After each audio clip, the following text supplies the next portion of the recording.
اگر آپ اچھی گروتھ چاہتے ہیں تو خوراک متوازن رکھیں، مثلاً اچھا دانہ، مناسب پروٹین، سبز چارہ، معدنیات، صاف پانی، یہ سب چیز۔ اگر آپ کے چوزے بھی دانہ کم کھا رہے ہیں، جسم نہیں بنا رہے، عمر بڑھ رہی ہے لیکن سائز نہیں بڑھ رہا، پر لمبے ہو گئے ہیں جسم سے، تو آج کی ویڈیو آپ کے لیے ہے۔ آج کل گرمی اپنے عروج پر ہے اور ہزاروں شوقین یہی شکایت کر رہے ہیں کہ چوزے خوراک چھوڑ رہے ہیں، کمزور ہو رہے ہیں اور گروتھ رک گئی ہے۔ آج میں آپ کو کوئی جادوئی فارمولہ، انجیکشن یا شارٹ کٹ نہیں بتاؤں گا، بلکہ وہ باتیں بتاؤں گا جو ہم نے خود اپنے نقصان سے سیکھی ہیں۔ السلام علیکم دوستو، امید کرتا ہوں تمام بھائی خیر و عافیت سے ہوں گے اور تمام دوستوں کا جو شوق ہے وہ اچھے سے جا رہا ہوگا۔ سب سے پہلے ایک چھوٹی سی ریکویسٹ کہ جو لوگ بھی ہماری ویڈیو پہلی دفعہ دیکھ رہے ہیں یا ہمارے چینل پہ جو ہیں وہ پہلی دفعہ آئے ہیں، وہ چینل کو سبسکرائب کر لیں تاکہ ہماری ہر انفارمیٹیو ویڈیو جو آنے والی وہ ان تک جلدی پہنچ جائے اور آسانی سے پہنچ جائے۔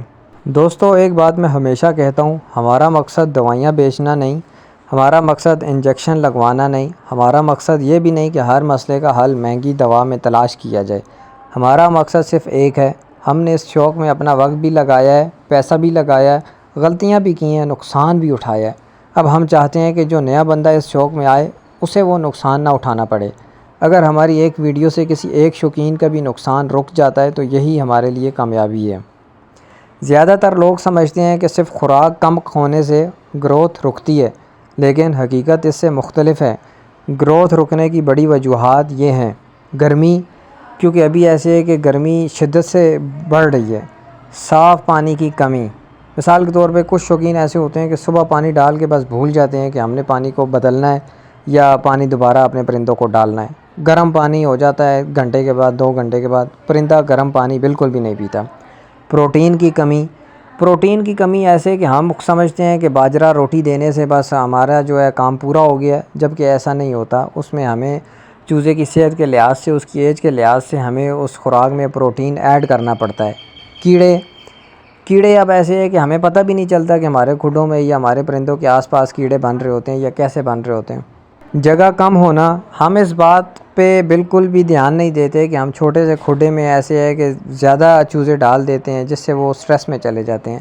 مسلسل ذہنی دباؤ۔ ذہنی دباؤ بھی اسی وجہ سے آتا ہے کہ جب ہم کم جگہ پہ زیادہ چوزے رکھتے ہیں تو ان کے لیے ٹینشن بڑھ جاتی ہے، جو ہمیں سمجھ ہی نہیں آتی کہ ہمارا چوزا جو ہے وہ خوراک کیوں روک رہا ہے یا کھانا پینا کیوں چھوڑ رہا ہے۔ اور سب سے بڑی غلطی، لوگ فوراً دوا یا انجیکشن ڈھونڈنے لگتے ہیں۔ جیسے کوئی بھی مجھے اتنے میسج آتے ہیں، وہ کہتے ہیں کہ ہمیں کوئی دوائی بتائیں، ہمیں کوئی انجیکشن بتائیں۔ کیوں بتائیں انجیکشن یا دوائی جب ان سارے مسائل کا حل قدرتی چیزوں میں ہے؟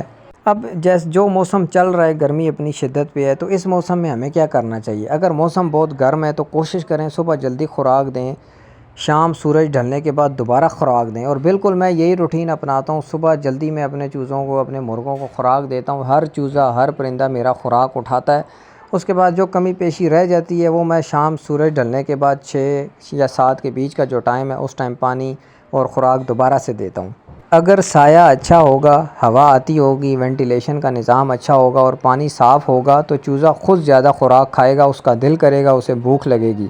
اگر آپ اچھی گروتھ چاہتے ہیں تو خوراک متوازن رکھیں، مثلاً اچھا دانہ، مناسب پروٹین، سبز چارہ، معدنیات، صاف پانی، یہ سب چیزیں مل کر چوزے کا جسم بناتی ہیں۔ کوئی ایک چیز اکیلے معجزہ نہیں کرتی۔